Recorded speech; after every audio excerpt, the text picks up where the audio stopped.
날마다 생생한 복음, 또 오늘도 생생한 주님으로 우리와 함께 하시는 주님, 그분으로 인해 행복한 우리 사랑하는 우리 믿음 안의 형제 자매님들을 또 축복합니다. 정말 세상을 요란케 하는 지금 한 실체를 우리가 겪고 있죠. 팬데믹 상황에 우리는 그게 어처구니 없게도 코로나19라고 하는 그 이 바이러스 하나 때문에 온 천하가 소동을 하고 지금 어려움을 겪고 있습니다. 이 바이러스 하나가 이렇게 세상을 요란케 하고 또 감당할 수 없도록 만든다고 할 때 참 우울하면서도 그런 한 가지 또 이런 참 불행하고 악한 입장에서 세상에 영향을 미치는 게 있는가 하면 좋은 의미에서 세상이 감당을 못하는 그런 파워를 가지고 있는 그러한 존재가 있다라고 하는 걸 듣게 되는 건 참 듣던 중 반가운 얘기입니다.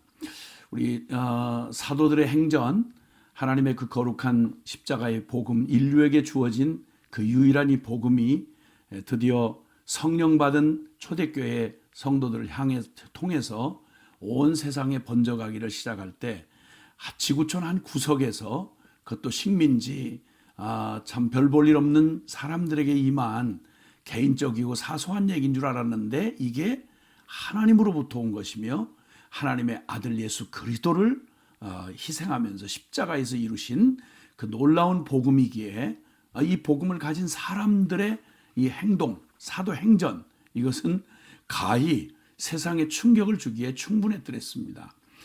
사도행전 24장에 보면요, 그 5절에 우리가 보니 이 사람은 전염병 같은 자라, 전염병 같은 자라, 천하에 흩어진 유대인을 다 소욕해 하는 자요, 나사렛 이단의 우두머리라.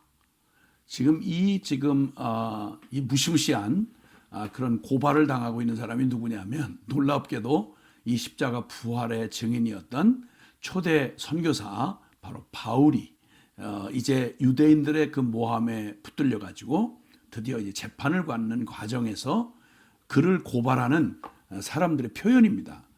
천하를 어지럽히는 사람들이다. 꼭 지금 팬데믹 상황에 우리에게 너무 실감나는 표현이에요.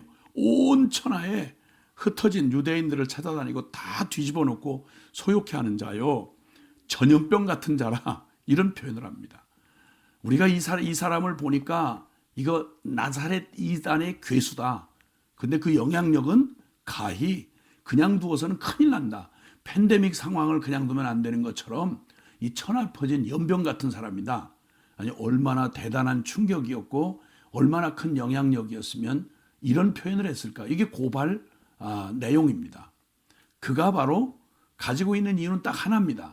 그가 주장하는 나사렛 이단이라고 표현하는 이 얘기는 우리가 잘 아는 나사렛 예수 그리스도를 말하는 겁니다. 그리고 그분의 이야기에 수많은 이야기 중에 이들을 충격으로 두려움에 떨게 한 건 하나님의 아들이며 그리스도라고 하시는 구원자라고 하시는 그가 내민 복음이 바로 뭐였냐면 십자가의 죽으심과 부활에 관한 이야기였습니다. 그러니까 이 십자가 부활이라고 하는 이 복음의 내용은요, 이들이 당하고 있는 입장에서 이 복음은 존재 자체가 세상이 견디지를 못하는 그러한 반응을 하게 되어 있는 복음인 것입니다. 그래서 그 복음을 가지고 있는 바울이라는 사람 다 해봐야 죄수고 별 볼 일 없는 사람이었습니다. 그런데 그가 가지고 있는 게 가히 이게 무슨 원자폭탄, 자살 테러범이 가지고 있는 원자 핵무기가 아니고요, 세상이 감당 못하는 복음을 가진 사람들이라는 이유 때문에 이들이 이렇게 덜덜 떨고 악을 써가면서 이걸 막으려고 하는 것입니다. 복음이 도대체 뭐길래? 그래서 성경이 말하는 대로 복음은 빛이라. 여러분, 빛은 이 존재가 이 존재 자체가 주변을 견디지 못하게 만드는 존재들이 있죠. 그 중에 빛이 있습니다. 그 빛은 그 빛에 대하여 반드시 반응을 해야 되는데 빛이 싫어서 등을 지면 곧바로 어둠으로 빠져들게 됩니다. 그리고 그 빛을 향하여 나아가면 그 빛이 그대로 그 존재 자체에서 비춰지는 그 빛의 힘이 그 빛을 받는 사람을 다 빛의 영향 안으로 다 나아가게 하는 것입니다. 그래서 요한복음 3장 19절로 21절에도 주님이 말씀하시기를 예수님께서 이미 이 세상은 심판을 받은 것인데 왜냐하면 내가 빛으로 왔는데 이 세상이 어둠 가운데 있는 자기들의 실체가 드러나야 되니까 빛으로 오지 않고 빛을 반대하고 그냥 빛에 대하여 그들의 어두운 실체를 드러내고 반발을 한다. 그 자체가 이미 심판을 받은 것이다. 가만히 있질 못해요. 어둠과 빛이 같이 공존할 수가 없다는 거예요. 예. 그래서 에베소서 5장 13절에도 빛으로 나오는 것마다 다 빛이라 이렇게 말씀을 하기도 합니다. 그러면 또 냄새라고 하는 실체입니다. 냄새라고 하는 이 실체도 이 존재 자체가요.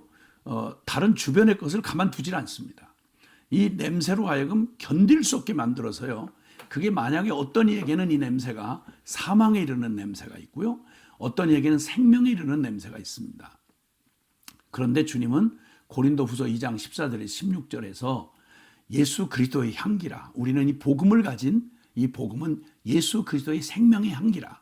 이 향기를 받지 아니하고 거부하면 그러면 그것은 사망에 이른 냄새가 된다. 복음 자체가 주는 이 복음을 거부하려고 할 때 그들은 이 복음 자체가 주는 그 심판과 그 두려운 그 빛 앞에 핑계할 수 없는 자신의 실체가 드러나면 그들은 덜덜 떨면서 발악을 하면서 자기 실체들을 드러내지 않으려고 악을 쓸 때 그것은 사망에 이르는 냄새가 되고 이 우리에게는 생명을 얻는 우리에게 믿고 받아들인 사람에게는 생명에 이르는 냄새가 된다. 예, 복음을 또 냄새로 표현하기도 합니다. 그 다음에 또 하나는 이 전염병이라고 하는 실체죠. 이 전염병은 가만히 바이러스가 일으키는 이 전염병은 가만 주변을 그냥 안 둡니다. 이 강한 전염성이 주변을 동일한 바이러스 영향 아래 사로잡아가는데 팬데믹을 일으킨단 말입니다. 바로 예수 생명의 이 동질성을 가지고 복음은 이 바이러스와 같이 전염되면 그 같은 바이러스에 의해서 같은 병을 앓게 되듯이 예수 그리스도의 복음의 생명이 그 바이러스처럼 전염성이 강한데요. 이게 흘러가면 똑같은 그런 영향, 그 생명의 영향 아래 나가게 됩니다. 그래서 복음은 그 자체가 세상이 견디지 못하는 그 존재 안에 있는 힘이 있게 마련입니다. 그러므로 이 복음은 십자가의 부활로 예수 그리스도와 연합된 임마누엘의 사람들, 그 생명의 증인들로 이렇게 드러나게 되어 있습니다. 복음은 예수 그리스도의 십자가 부활의 이 복음은 살아있는 생명 실체, 바로 예수 그리스도이기 때문에 그를 믿고 받아들인 사람들에게는 빛처럼, 향기처럼, 또 이 바이러스처럼 이렇게 그 증인들을 통해서 반드시 드러나고 그 드러나는 이 복음의 이 존재감이 실체가 모든 상황과 조건 속에서 예수 생명으로 반응을 하기 때문에요. 예수님을 받아들인 우리 그 크리스찬 성도들은 그 생명에 반응을 합니다. 좋은 일에도 예수 생명으로 반응하고 복음으로 반응하고 나쁜 일을 당하고 그 어려움을 통과할 때도 복음으로 반응해요. 이게 못 견디게 만드는 거예요. 복음을 없는 사람, 복음과 반대된 죄악 가운데 있는 세상이 이걸 견뎌내지를 못합니다. 그래서 이걸 볼 때 어둠 가운데서 빛으로, 죄악 가운데서 거룩으로 이렇게 나아가게 되는 거죠. 악취 가운데서 향기로, 또 사망 가운데서 생명으로, 세속적인 한복판에서 하늘 향취로 이렇게 나아가게 하는 그런 영향력이 아주 강력합니다. 바이러스가 그냥 이 코로나 바이러스가 아닌 행복 바이러스, 사랑 바이러스, 소망 바이러스가 사람들을 전염을 시켜서 절망 가운데서 소망으로, 어둠 가운데서 빛으로, 저주 가운데서 축복으로 이렇게 사람들을 전염시키면서 변화시키기 때문에 견딜 수가 없는 거예요. 그래서 복음은 그 자체가 가지고 있는 생명력이 있죠. 우리가 복음을 받고 거듭난 이후에 우리 안에 생겨진 게 뭐죠? 복음 때문에 믿음이 생겨났어요. 살아계신 하나님과 그의 복음을 믿는 믿음이죠. 그 끔찍했던 그 절망과 심판 앞에 두려워 떨던 죄의 종로를 타던 우리가 이제는 그 오직 예수 그리스도를 믿는 믿음으로 말미암아서 우리 안에 영원한 하나님의 자녀가 되고 죄사함을 받고 영생을 누리며 살아가는 이 놀라운 믿음을 갖게 되죠. 이 복음이 만들어낸 소망, 확실한 소망, 죽음을 넘어서 저 부활의 소망 말이죠. 천국의 그 소망. 하나님과 함께하는 그 놀라운 그 임마누엘의 그 영광의 그 소망 말입니다. 그리고 주님께 받은 큰 사랑이 우리로 하여금 이제는 한풀이하고 사는 자가 아니고 악다구니하고 나 하나 만족시키기 위해서 다른 사람을 이용하는 자가 아니라 이제는 주님의 그 사랑받은 자가 되어 당연히 그 사랑을 또 그 사랑으로 우리 사랑의 사람으로 바꾸는 바로 복음의 그 생명력. 복음을 받은 사람은요, 그게 관념이나 종교가 아니기 때문에 생명이기 때문에 복음이 가져오는 이 믿음과 소망과 사랑, 이것이 항상 있을 것인데 그 중에 제일은 사랑이라. 그래서 이 믿음, 소망, 사랑의 그 생명력을 가지고 살아가는 그리스도인이 가정에 가고 직장에 가고 그냥 그 삶 존재 자체가 특별하게 무슨 뛰어난 일을 하지 않아도요, 그 존재로서 살아가면서 모든 상황에 반응하는 그 존재 자체가 빛을 비추고 향기를 내고 전염을 시키기 때문에 그 영향력은 어떤 상황에도 영향받지 않고 빌립보서 4장 13절처럼 그러나 내게 나는 일체의 비결을 배웠다. 그 부한 데나 가난한 데나 존귀한 데나 비천한 데나 처하는 일체의 비결을 배웠고, 그리고 내게 능력 주시는 자 안에서 내가 모든 것을 할 수 있느니라. 이 믿음의 사자후를 외치게 만든 외친단 말이에요. 그 삶이요, 이 소망 없이 두려움의 종로를 타며 살아가는 우리와 부딪히는 이 세상의 모든 사람들이 이거에 영향을 안 받을 수가 없어요. 그러니까 예수님이 전부가 된 사람, 순종의 전문가들, 갈라디아서 2장 20절에 나는 그리스도와 함께 십자가에 못 박혔나니 그런즉 이제는 내가 산 것 아니요 오직 내 안에 그리스도가 사신다. 그래서 이제는 그 그리스도 안에 그 생명으로 살아가기 때문에 이 사람의 특징은 그리스도에게 순복을 하는 거예요. 다른 데 순종하는 게 아니라 예수님의 그 생명, 예수님의 가치, 예수님의 그 진리에 거기에 순종을 하고 살아가게 되니까 이런 사람을 세상이 감당할 수가 없어요. 거짓으로 점철된 사회 속에서 정직하게 사는 사람을 감당을 못해요. 너무 화가 나고요. 또라이 만들어야 되고요. 안 그러면 지가 변해야 되니까. 그러니까 막 핍박을 하고 바보 취급하고 왕따시키고 이러는 거예요. 그런데 이 비처럼 냄새처럼 연병 바이러스처럼 이 예수 그리스도의 이 세상에 섞이지 아니하는 이러한 그 주님의 영향력은 복음의 존재 자체가 주는 영향력이 너무 파워풀하고 강해서요, 세상이 그냥 감당할 수가 없는 거예요. 세상이 감당 못하는 복음을 가진 사람들, 나는 오직 복음을 가진, 오직 믿음으로 살고 순종할 줄밖에 모르는 진리를 따라가는 하늘 소망을 가진 사람입니다. 그런 아무것도 이제는 세상에서 살아가던 방식이나 악을 써가면서 살아가는 내 힘으로 살아가는 자가 아니고, 이제 그런 나는 십자가에서 죽었고 이제는 잘하든 못하든 많이 알든 적게 알든 이제는 오직 예수 그리스도로 반응할 수밖에 없어요. 나는 무능한 걸 너무 잘 알아요.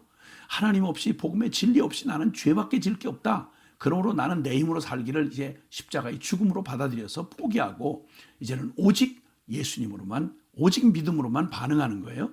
그럴 때 고린도서 4장 7절에 있는 말씀처럼 우리 이 질그릇 같은 내 인생 안에 오직 보배 되신 주님을 담아두셨다. 왜? 능력이 사람의 능력이 아니라 하나님에게서 나간 능력임을 알게 하려 하심이라. 나는 이제 더 이상 무능을 고민하지 않아도 됩니다. 왜? 나는 질그릇 같아도 내 안에 계신 보배 되신 예수 그리스도가 전부가 되고 나면 예수의 향기, 예수의 생명, 예수의 빛, 예수의 그 놀라운 생명 바이러스, 이게 나를 통해 다른 데 영향이 안 갈 수가 없어요. 내가 위치가 있든 없든 강하든 약하든 똑똑하든 무식하든 아무 상관없어요. 내가 무슨 일을 하든 어떤 상황과 처지를 지금 통과하든 나의 존재 자체가 세상이 감당 못하게 만드는 영향력을 가진 복음의 사람이기 때문입니다. 그저 복음 안에서 행복자로 주님을 기뻐하면서 내가 뭘 하는 거, 내 위치, 나는 이게 무슨 쓸모 있나 없나, 능력 있나 없나, 이런 나 타령하던 나는 이제 십자가 복음 안에서 끝난 거예요. 그래서 이제 주님을 기뻐하면서 어떤 처지, 어떤 상황, 어떤 역할, 어떤 바쁘든지 기다리든지 그저 잠잠하게 할 일 없어서 기도만 하게 하든지 어떤 상황에서도 주님으로 기뻐하고 믿음과 소망과 사랑으로 이 시간을 순종을 결정하고 주님 앞에 그분의 한 걸음 한 걸음 걱정할 것도 염려할 것도 없고 한 걸음씩 걸음으로 순종해 가면 오직 믿음으로 순종하는 자를 세상이 감당을 못해요. 그런 걸 그 사람을 통해서 그 안에 계신 복음 되신 그리스도가 이 영향력이 반드시 냄새가 돼요. 퍼져가요. 빛이 돼요. 비춰져요. 그러면 모두가 다 막 발악을 하는 겁니다. 극단으로 두 가지가 갈라지죠. 어둠의 실체를 드러내서 발악을 하고 고발하고 그냥 핍박하고 이상한 거 아니에요. 그 이상한 거 아니에요. 존재감이 있다는 거예요. 내 안에 복음이 장난 아니구나 이 말이에요. 그리고 또 반드시 하나님이 또 나같이 그 준비된 영혼들 안에 역사하셔서 놀라운 이 복음의 영광 안으로 초대받는 그런 생명 구원의 역사, 하나님 나라가 힘있게 전진해 가는 거예요. 내가 아무리 지금 멈춰선 것 같고 내가 아무 무능해서 뭐 하는 일이 별 존재가 없는 것 같다. 아니요. 걱정하지 마세요. 오늘 날마다 생생한 이 복음이 나를 통해 지금도 복음이 전부가 되어 그분을 기뻐하는 나를 통해 하나님 나라는 힘있게 전진 중입니다. 할렐루야. 세상이 감당 못하는 복음의 사람들